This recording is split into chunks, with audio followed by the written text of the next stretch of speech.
The Marina stage. 10 oikein 3. Julian Jari-Matti into the stage. Now I've been told since the rally finished, they went out today to try and win this rally properly. It wasn't a constant, there was massive meetings. We know that Petter was running a tyre plan. He was changing his tyres with Petter every stage to give this man some information this afternoon, and they were fully determined. It was not quite a win or bin it situation, but they were up for the fight. Absolutely. We saw it yesterday from Jari-Matti Latvala, desperate to better Sebastian Loeb. Jules, this guy has been having a good weekend. He has been having a good weekend, but I tell you what, he's about to have a nasty scare here.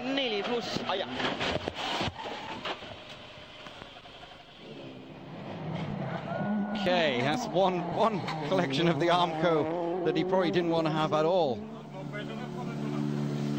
Just went wide in place and hit the barrier and spun and everything. Yeah, but it was just because our base notes were far too slow, because we wrote them immediately after the gravel stages, and I was just pushing over the notes all the time, and this one place was like okay in notes, and that's why we did it. But okay, it's done now and whatever.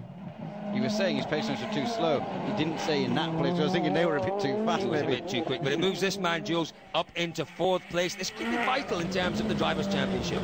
Well, that was it. There was 3 seconds going into these stages. And obviously, Matt's got to get ahead. He's coming through the final corners here. A lot more comfortable today, Jules, than he was yesterday. Yeah, it's like a different car. Different driver. Quicker in there, so he's up past Tanner. Sebastian Loeb, well, you know, right now, Julian, he's not feeling any pressure at the front. He really does seem to be controlling things, but is he starting to get worried about Latvala this morning? I think he's got to be, because Jari is starting to like reel him in, and he can't match Latvala's pace. The fin is flying. Seb has been beaten on both stages. This man, Hans Weiss Jr., what an entertaining debut he's had. Julian, he's been off the road almost as much as he's been on it. Yeah, well, it's about to get a little bit worse. Just watch.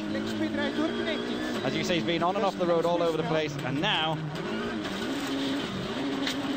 he's off it permanently. They were small offs at the start of the rally. That was a big one. What are you trying to say? He was building up to it. Well, I'll tell you what, really bad luck for Hans Weiss. He's had a really good weekend here. This man, Julian, 2 stage wins yesterday, good times as well this morning. That's it. He won all 3 stages this morning. That car is working so well in these conditions. These are stages, though, that Danny Sordo knows so well. It's Carlos just warning him about the corner coming up. There was a problem there. Well, here we go, Jules, after stage 15. Loeb still leading Latvala, though now just 24.7 seconds behind. Hervinen still in 3rd, but Ösberg, importantly, up to 4th. On we go then, stage 16, Joe, 16.3 kilometers long into the second running, the second loop of stages.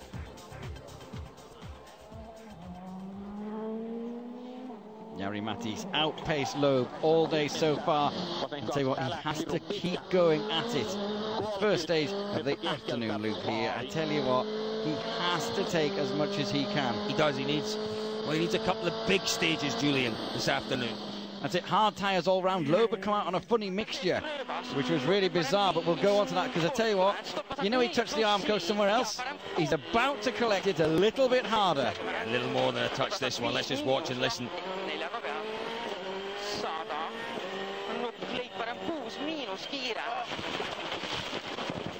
Now, Julian, what went wrong there? He was too fast. Yeah, just too fast. I think 5 or 10 kilometers an hour. Pulled his doors open and everything. He's already out. Just look at the damage to the wheels. It's heavy impact on that right side. And the Armco, a very heavy impact.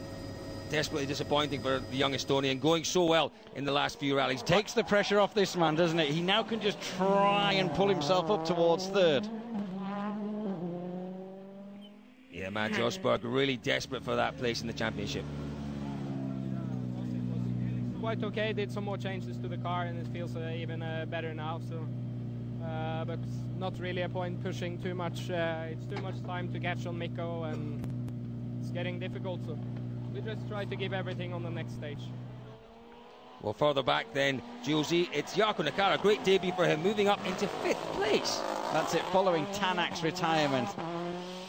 And here is Ott. Tell you what, texting Malcolm Wilson the bad news, I think. Wide and hit the barrier. That's it, basically. That's how the things usually happens when you are pushing the limits a bit.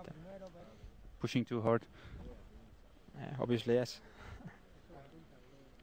It must be frustrating the second last stage of the day. Yeah, okay, it's done. Well, the lack of words said a lot there, Josie. So there we go, confirmation then. Latvala just 19.8 seconds behind Loeb Hirvonen in third, Osberg in that really comfortable fourth place now. Into the power stage, Jules. It is the penultimate stage of the rally this time round. That's the second last stage, Jules. That is the second last stage of the rally, yeah. 3 points for the fastest, 2 for the second fastest, and 1 for third. Just tell us about Sebastian Loeb's unusual tyre choice this afternoon. I've actually never heard of a driver going out with tyres like this. You can see the rain on the helicopter here. They were concerned it was going to rain. You're only allowed 6 tyres, 4 on the cartoon about. He took 3 hards and 3 softs. So on the first stage he ran a hard across the front and a hard on the right rear and a soft on the left rear. But I've been told in the first stage of the loop he got a puncture at the end of the stage. His tyre was flat on the road section, so he had to go with 2 softs and 2 hards. Jari was on the hards and it was a full all-out attack. Yeah, and it was relatively dry as well. That rain did come, but it wasn't the heavy rain that was forecast. Latvala with 2 objectives here. The 3 points in the power stage for the championship and desperate to take a chunk of time out of Sebastian Loeb. He did take a chunk of time. The splits were massively impressive in his favour. Fastest time. Hirvonen, Jules, he's done really well in the power stages. He's become a bit of a power stage expert. That's it, and he's got the same tyre strategy as his teammate. But here, man, he could do with these 3 points. This is probably the most important stage of his short career. He has to get those 3 points if he has a chance. Yeah, but don't forget, Max Osberg, he's done 2 rounds less than just about everyone else. He's done a tremendous job to find himself in contention for third spot in the championship at this point in the season. It's not looking good. It's not looking good. He's already down. He's well off Jari Mati's pace. He's not going to take the 3 points. Latvala did take the 3 points. This man was trying to get him, though. He was after a clean sweep of stage wins, Julian. Maybe the money would have been on Danny Sordo for the win here. Remarkably quick throughout today. Well, the amazing thing is this guy's had 20 minutes of road penalties, and he's back up to 9th overall after this stage. Yeah, great stuff from Danny Sordo. So Latvala was quickest through the power stage. 3 extra points to him, almost confirms his third place in the championship. Sordo second quickest with Loeb in third. Well, here we go then. Jari-Matti Latvala now just 9.1 seconds behind Sebastian Loeb. Further down the field, notably Jarkko Nakar in 5th and Craig Green in a remarkable 6th place. Atkinson in 7th, Anderson in 8th. On we go then, Julian, and my goodness me, Craig Green. What a performance. That's it, RACC Championship. He got this drive basically through money by winning the Academy last year. The prize money went with Craig Green. He's about to become the world champion in the RACC. Let's just listen as they cross the line. There you go, yes! The world champion. Good job.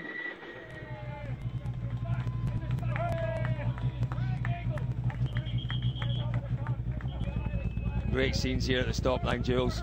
Brilliant scenes, absolutely huge fantastic. Emotion, clearly, with what happened in the middle of the year. Craig, 2012 has been a year of triumph and tragedy. You told me after the death of Gareth, you had to continue. For you and him, you had dreams to fulfill. Today, you are the FIA Super 2000 World Rally Champion. It's incredible. I can't believe it. You know, I often had questions of whether it was the right thing to come back or not. But there's so many things that I can't explain that wanted me to go back in a rally car immediately. And I think this just confirms it all. You know, we were meant to be here.